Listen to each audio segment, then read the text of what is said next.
नमस्कार बच्चों, आप लोगों ने पाठ 1 क्षितिज अद्भुत अपूर्व स्वप्न पढ़ा था दूसरे वीडियो में, और अब मैं उसी के आगे आपको पढ़ाने जा रही हूँ।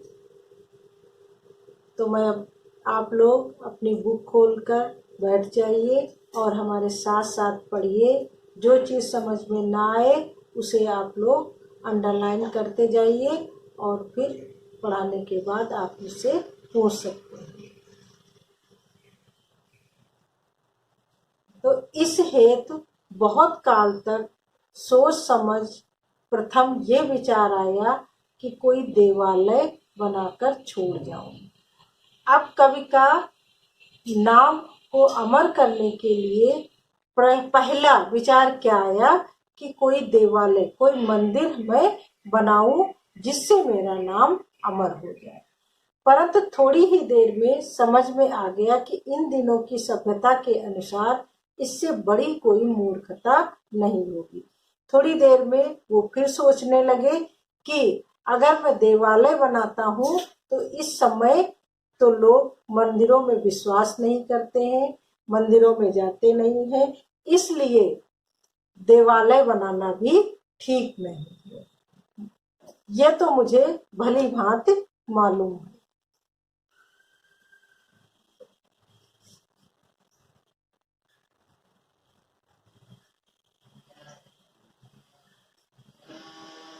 कि यही अंग्रेजी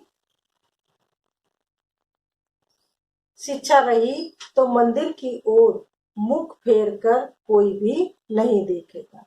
इस कारण विचार का परित्याग करना पड़ा।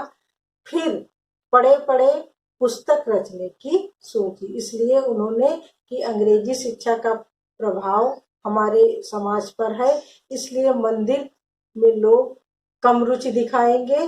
तो उन्होंने मंदिर बनवाने का विचार, जो पहला विचार उनका था मंदिर बनाने का, उसको त्याग दिया।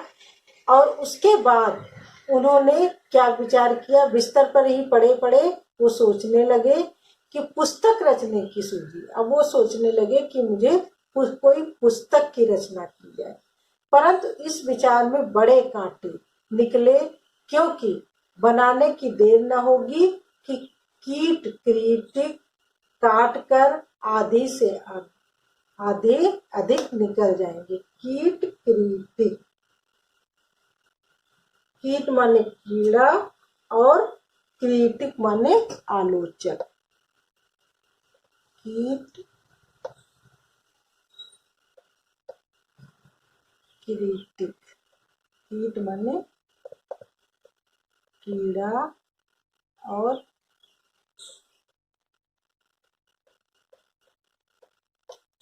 क्रिटिक माने आलोचक।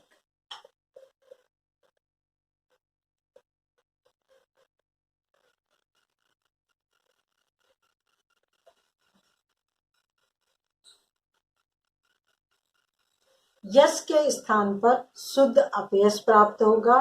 जब देखा कि अब टूटे फूटे विचारों से काम नहीं चलेगा, तब लाडली नींद को 2 रात पड़ोसियों के घर भेज आंख बंद कर शंभू की सी समाधि लगा गया।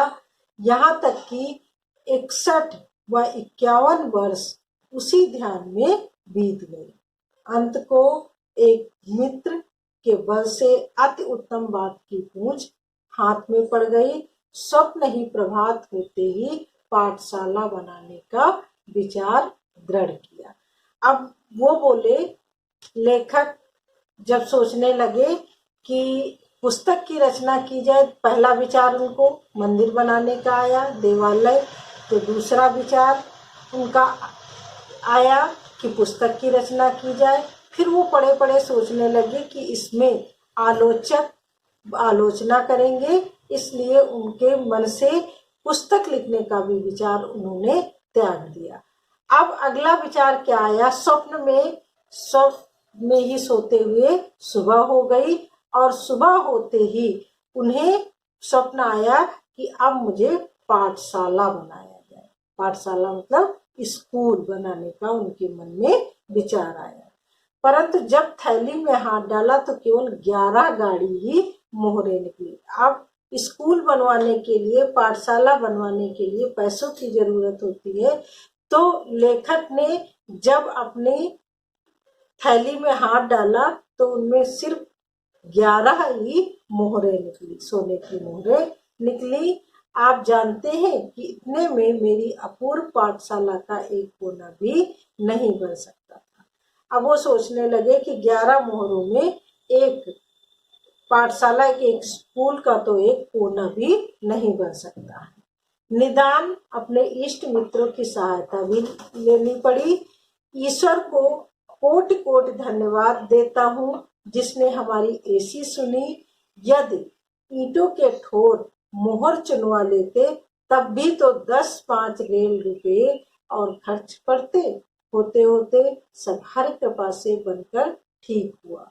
इसमें व्यय हुआ वह तो मुझे स्मरण नहीं, परंतु इतना अपने मुंशी से मैंने सुना था कि 1 का अंक और 387 शून्य अकेले पानी में पड़े रहते हैं। कितना अच्छा व्यंग किया है इन्होंने कि 1 का अंक और 387 शून्य अकेले पानी में ही पड़े रहते हैं। पानी बनने को तो एक क्षण में सब बन गया, परंतु उसके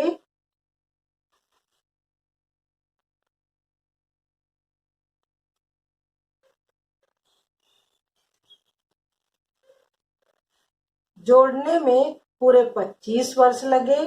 जब हमारी अपूर्व पाठशाला बनकर ठीक हुई, उसी दिन हमने हिमालय की कंदराओं में से खोज खोज कर अनेक उद्दंड पंडित बुलवाए, जिनकी संख्या 0.5 से अधिक नहीं। इस पाठशाला में अनगिनत अध्यापक नियत किए गए, परंतु मुख्य केवल ये है कि पंडित मुग्धमण शास्त्री, तर्क वाचस्पत प्रथम अध्यापक, पाखंड प्रिय धर्माधिकारी अध्यापक, धर्मशास्त्र प्राणांतक प्रसाद वैयाकरण अध्यापक, वैद्यक शास्त्र लुप्तलोचन ज्योतिषाभरण अध्यापक, ज्योतिष शास्त्र शील दावा नल नीति दर्पण अध्यापक, नीति शास्त्र और आत्मविद्या लुप्तलोचन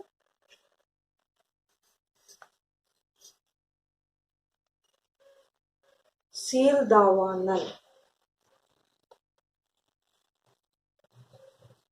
शील दावा नल, इसका अर्थ है नीति और शील को जलाने वाला।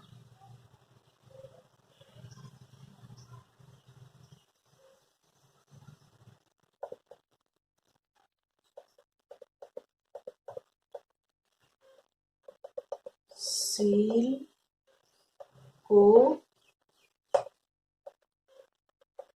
जलाने वाला।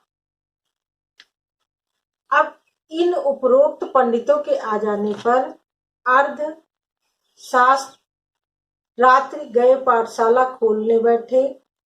इस समय सब इष्ट मित्रों के सम्मुख उस परमेश्वर को कोटि धन्यवाद दिया जो संसार को बनाकर क्षण भर में नष्ट कर देता है और जिसने विद्याशील बल के सिवाय मान, मूर्खता, परद्रोह, परनिंदा आदि परम गुणों से इस संसार को विभूषित किया। सिवाय माने अतिरिक्त।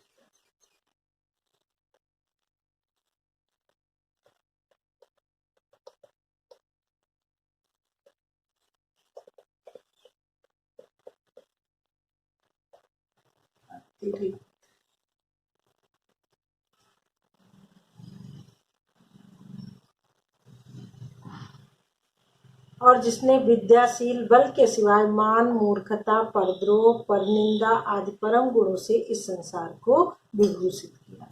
हम कोटि धन्यवाद पूर्वक आज इस सभा के सम्मुख अपने स्वार्थरत चित्त की प्रशंसा करते हैं जिसके प्रभाव से ऐसे उत्तम विद्यालय की नींव पड़ी। उस ईश्वर को ही अंगीकार था कि हमारा इस पृथ्वी पर कुछ नाम रहे, नहीं तो जब द्रव्य की खोज में डूबते डूबते बचे थे तब कौन जानता था कि हमारी कपोल कल्पना सत्य हो जाएगी।